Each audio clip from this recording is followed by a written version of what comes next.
안녕하세요. 김재화입니다. 이번 시간에는 에세이, 수필에 대해서 얘기를 좀 해보는 시간을 갖도록 하겠습니다. 자, 에세이 그러면은 우리에게는 그냥 수필을 영어로 옮겨놓은 말 이렇게만 느껴지기 쉬운데 외국서는 그렇지 않습니다. 그래서 이번 시간의 제목을 굳이 에세이로 정한 것도 그 이유가 있습니다. 미국이나 기타 서양 선진국에서는 에세이라는 말을 참 많이 씁니다. 그래서 아주 어렸을 때부터 성인이 될 때까지 학교에나 직장에서 에세이를 아주 강조를 하고 자주 나의 표현, 그 다음에 우리의 이야기, 그런 식으로 에세이를 자주 쓰게 하는 기회를 갖도록 합니다. 그러니 에세이가 우리 생활에서 갖는 그만큼 중요한 것이고, 우리는 에세이를 쓰는 사람이 특별한 작가 몇 사람들의 국한을 시켜서 말하기 쉬운데 그렇지가 않습니다. 그래서 오늘 에세이 쓰기와 그리고 모든 글에 자료가 되는 그런 것들을 어떻게 검색하고 어떻게 활용하느냐, 그런 걸 설명하는 시간을 갖도록 하겠습니다. 자, 에세이를 두고요, 우리 초등학교 때나 중학교 때는 그냥 산문이라고 이렇게 불렀습니다. 그런가 하면 이제 고등학교 또는 대학생들은 에세이라고 부르고 있고요. 그 성인들은 앞서 얘기한 대로 수필 또는 뭐 기록물 뭐 그런 정도로 여기고 있거든요. 그러나 에세이는 어떤 한 개인의 생각을 자유롭게 쓰는 중요한 글이 되는 것은 용어에 관계없이 모두에게 참 중요합니다.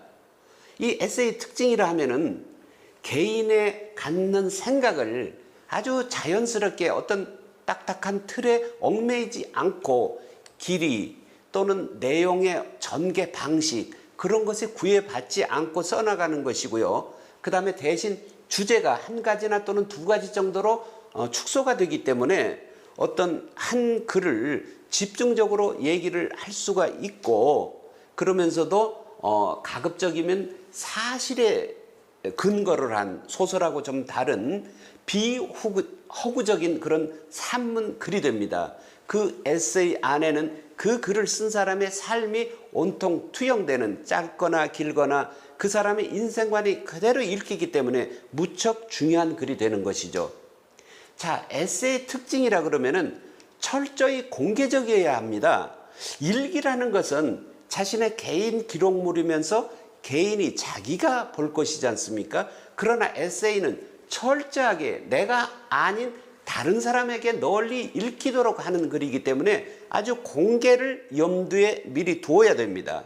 그렇기 때문에 모든 글들이 그 주관에 따르는 주제를 삼거나 특정 종교라든지 특정 단체 얘기만 해서는 좋은 에세이로서, 좋은 에세이 주제로서는 환영을 받지를 못합니다. 그리고 모든 글들은 그 에세이를 쓰는 사람이 이전에 썼던 다른 내용의 글과도 어떤 그 정신적 맥락이 그대로 똑같이 흘러야 됩니다. 그래서 주제가 대부분 동일성을 좀 지녀야 된다는 것이죠. 이전에 스포츠에 대한 글을 썼던 사람은 이번에도 스포츠 써야 되는 것이지, 이전에 무슨 골프에 대해서 글을 썼던 사람이 갑자기 뭐 의학 기술을 이렇게 좀 얘기를 한다? 그럴 경우에는 어떤 전문성에 대해서 조금 의구심이 들 뿐이지 그것이 모두 다 정확하다 이렇게 평가를 받지 못하는 그런 경우가 따르는 것이죠. 자, 그리고 자기의 어떤 사상 그리고 종교관이 어떤 특정한 것을 갖고 있긴 하되 그것이 다른 사람도 인정할 수 있는 그런 명료하고 그 주관성이 있대 객관적으로도 인정을 받는 그런 사상이 분명히 바탕에 깔려야 되는 것입니다. 그리고 에세이는 다른 사람의 얘기가 아닌 철저하게 그 글을 쓴 이의 개인의 스토리입니다. 그래서 남에게 들은 얘기를 인용은 할 수 있겠지만은 남의 얘기를 대신 쓴다거나 그런 것은 에세이로서의 어떤 규격에서 미달이 되는 것입니다. 자, 그 다음에 에세이를 통해서는 우리 사회에 떠돌고 있는 어떤 문제, 우리가 함께 걱정하고 논의해봐야 되는 그런 문제들을 거리낌 없이 다뤄야 됩니다. 그런 한편으로는 또는 어떤 특별한 지나치게 특별한 주장을 펴서 어느 단체나 어느 지역이나 어느 계층에서 아주 반대 의견이 급등해서는 에세이로서는 문제를 일으키는 그런 글이 되고 말죠. 자, 앞서의 얘기는 에세이가 왜 필요한 것인가에 대한 얘기였고요. 지금 두 번째 해본 얘기는 에세이를 쓰는 어떤 자세, 그런 것에 대한 설명이었습니다. 자, 에세이를 쓰려면은 좋은 에세이는 이런 조건이 있습니다. 당연히 내용이 충실해야 되죠. 그리고 어떤 한 주제가 정해진 주제 안에서 계속 그 문제를 다뤄야지 갑자기 비를 얘기를 하다가 갑자기 눈을 얘기를 한다거나 장마를 얘기를 하다가 정반대인 가뭄 얘기를 한다거나 그러면은 어떤 주제가 선명하지 못한 거죠. 그리고 이거는 진실함을 갖춰야 되는 것이지 내가 짐작이라든지 떠도는 얘기를 막연하게 써서는 되지를 않는 것이죠. 그리고 에세이가 어느 틀에 매이지 않는 글이라고 해서 아무렇게나 써도 된다는 얘기는 아닙니다. 그 사람만의 어떤 독창적인 표현, 독창적인 어떤 세계관, 그리고 보편 타당한 어떤 사상이 들어있대 그거에 대한 그 사람의 독특한 칼라를 내보일 수 있어야 합니다. 그리고 분명히 철학과 그걸 읽는 사람으로 하여금 감동이 동시에 서로 일치를 해야 된다는 것이죠. 자, 에세이에서 어떤 주장을 펴니다. 그러면은 그것은 왔다 갔다 해서는 안 되고 논지는 아주 통일성이 있어야 됩니다. 자, 글의 주제가 이렇게 정해져 있을 경우 논지에 통일성이 있어야 되고 내용이 당연히 일관성이 있게 흘러야 될 것이며 앞문장과 뒷문장의 흐름은 분명히 뒷문장은 앞문장의 보충 설명이어야 되는 것이지 갑자기 전혀 다른 얘기를 하고 있다 그러면은 아주 긴 글이 아닌 에세이로서는 어떤 자격을 역시 잃는 것이 되는 것이죠. 그래서 글의 짜임새는 이런 요건을 갖춰야 합니다. 자, 그 다음에 그럼 에세이는 어떻게 표현할 것인가? 그렇습니다. 표현이 정확해야 합니다. 명료해야 됩니다. 자, 그런 것은 조금 있다가 어떤 구체적 예문을 보면서 어떤 것이 정확하고 명료한 것인지를 우리가 한번 살펴볼 수 있을 것입니다. 그런가 하면은 에세이는 어떤 복잡한 철학의 개념을 설명하는 그런 결코 아닙니다. 그렇기 때문에 표현이 지나치게 어려운 용어가 많이 들어간다거나 아니 전문가 그룹에서 쓰는 특수 용어이거나 아니면은 종교적 또는 학술적 용어가 너무 무수히 빈벌하게 남발이 되었다가는 일반인들이 읽기가 어려워집니다. 본인은 그 얘기를 함에 있어서 이 얘기를 꼭 해야 되겠다 싶은 것에 대한 보완으로 어떤 용어를 쓸 수는 있습니다만은 그 용어를 다시 한번 그 안에서 풀게 하거나 좀 더 쉬운 용어를 찾아야 할 것입니다. 그런가 하면은 에세이는 분명히 문학의 범주에 들어가는 것입니다. 수자적 표현이 분명히 있어야 되는 것입니다. 자, 앞서 설명한 에세이의 주제, 짜임새, 표현이 이래야 했는데 실제 문장을 보면서 한번 더 살펴보도록 하겠습니다. 자, 이런 에세이가 한 편이 있습니다. 제가 한번 읽어보겠습니다. 불과 10수년 전만 해도 텔레비전과 신문, 잡지의 글을 대하며 정보를 주고받고 글을 쓰는 것이 전부이었다. 인터넷의 전파력은 방송과 신문을 합친 것보다 빠르다.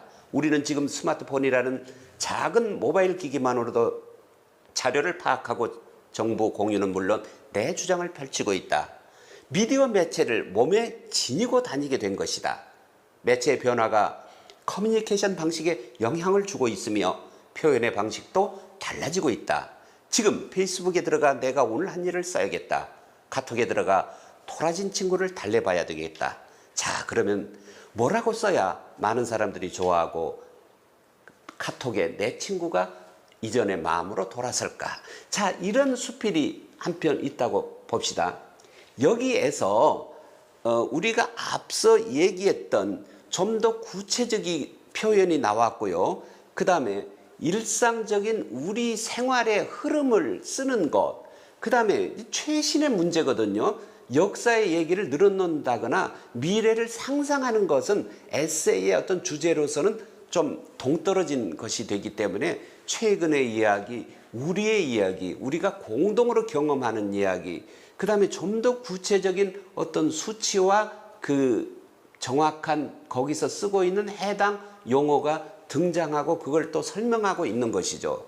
자, 이 에세이의 제목을 정하지 않았습니다만은 글을 쓰는 매체가 바뀌고 있기에 쓰는 방식도 달라져야 한다라는 내용을 담아본 것입니다.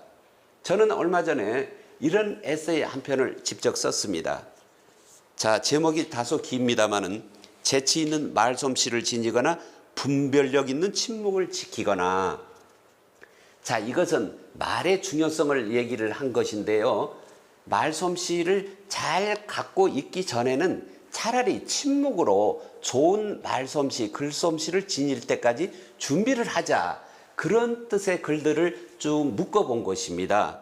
그래서 수필 형식으로 썼기 때문에 너무 이렇게 소설처럼 자극적인 제목 같은 걸 좀 피하느라고 좀 일부러 이렇게 긴 제목을 한번 달아봤습니다. 다시 한번 읽어볼까요?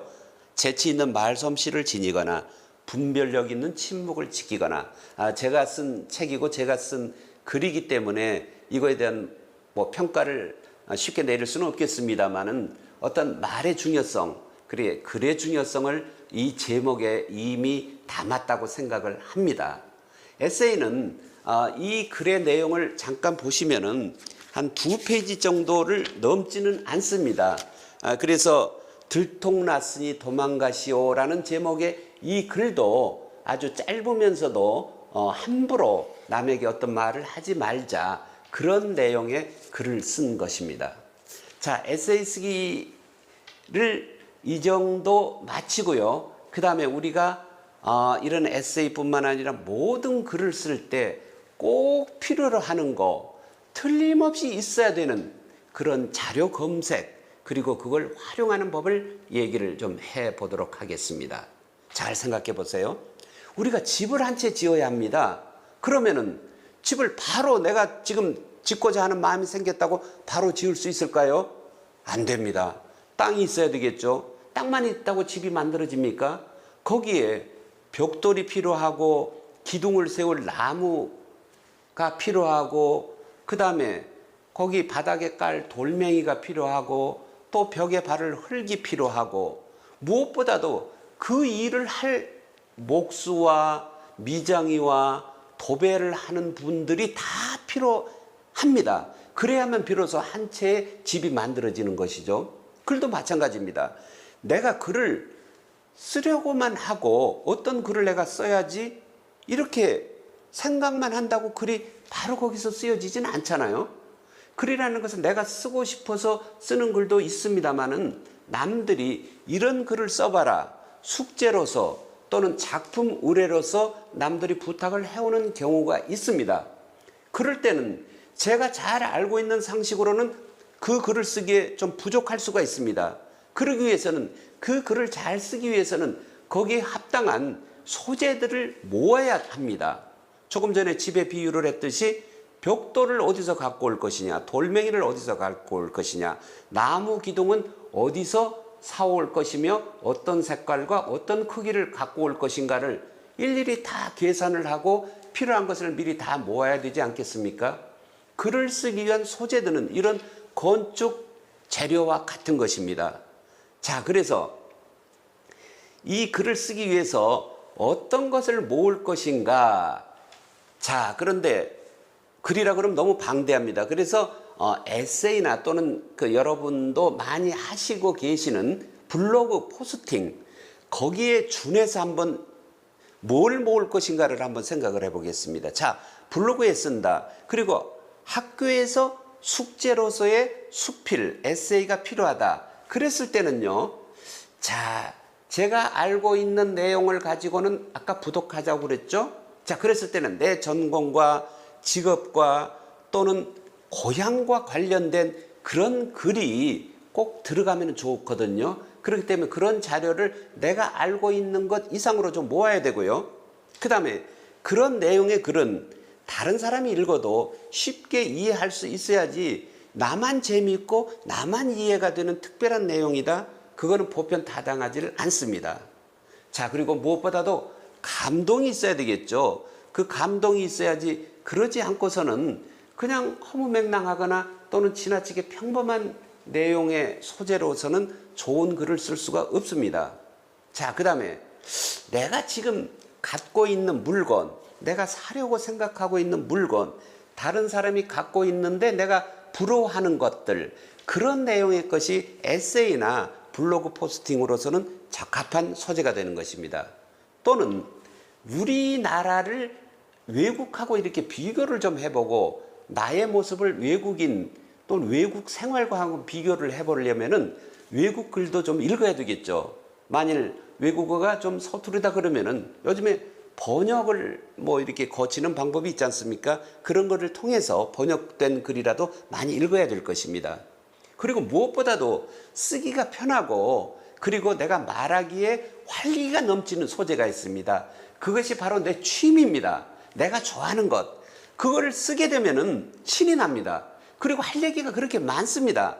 우리가 일상 대화에서도 그러잖아요. 내가 좋아하는 것이 나오면은 거기에 대해서 막 누가 물어보지 않아도 얘기를 하고 싶어집니다. 그것처럼 글도 소재가 마땅치 않을 때는 내가 좋아하는 취미를 다루는 것이 무난합니다.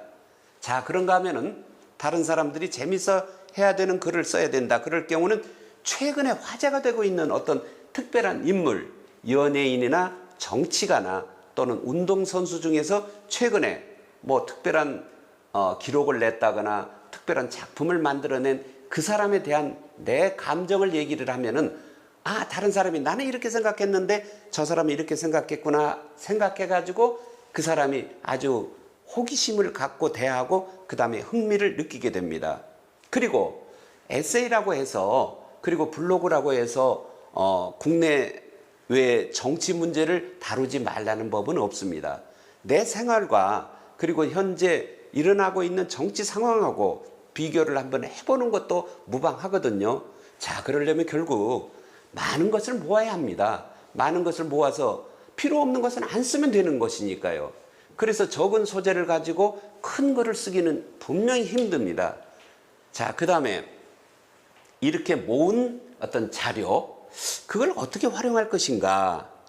자, 어떤 자료가 좋다고 해서 나한테 다 맞는 것은 아닙니다. 겉으로 보이기에 맛있어 보이는 음식이 내 입맛에도 딱 맞지도 않고 그렇다고 다른 사람도 다 좋아하라는 법은 없습니다.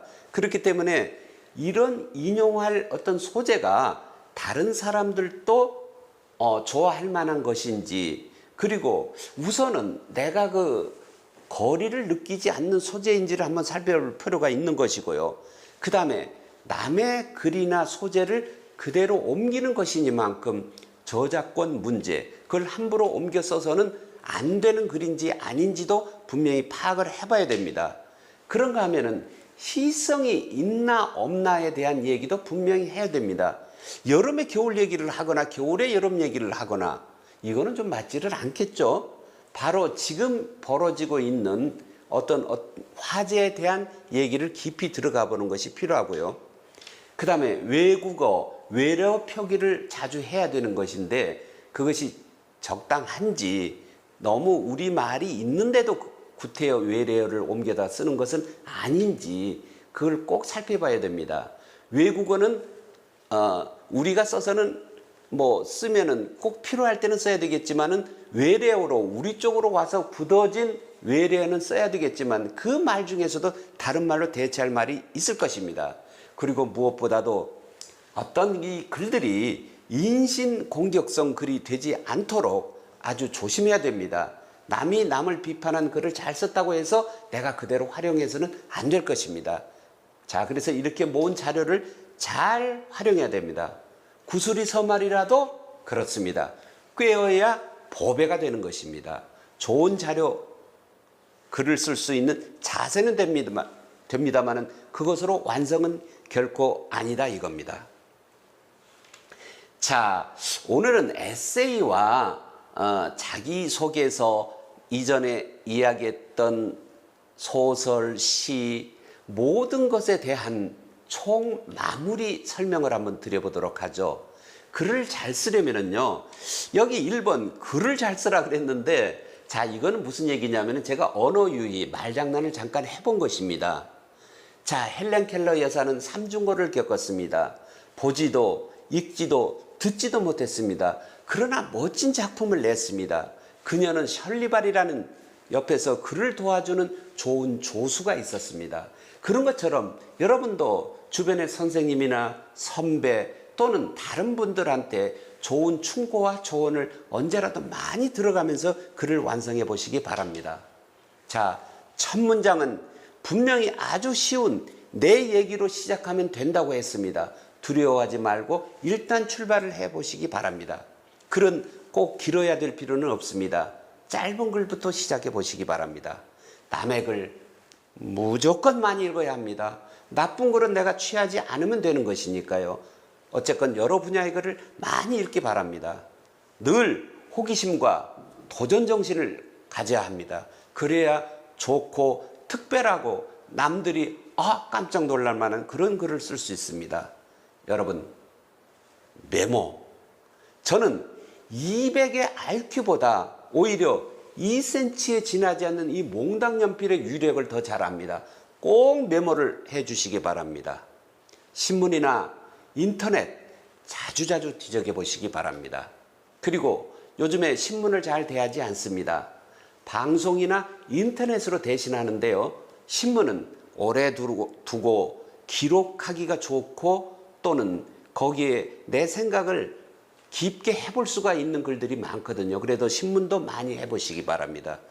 여행을 하시면서 내 삶의 어떤 방향과 폭과 그리고 관심의 넓이를 한층 많이 가져보시기 바랍니다. 그래야만 그것이 글로서 표현이 되니까요. 여러분, 많은 노력을 하셔서 좋은 작가 아닙니다. 글을 잘 쓰는 사람이면 저절로 작가로 추앙을 받습니다. 좋은 글 많이 쓰시기 바랍니다. 감사합니다.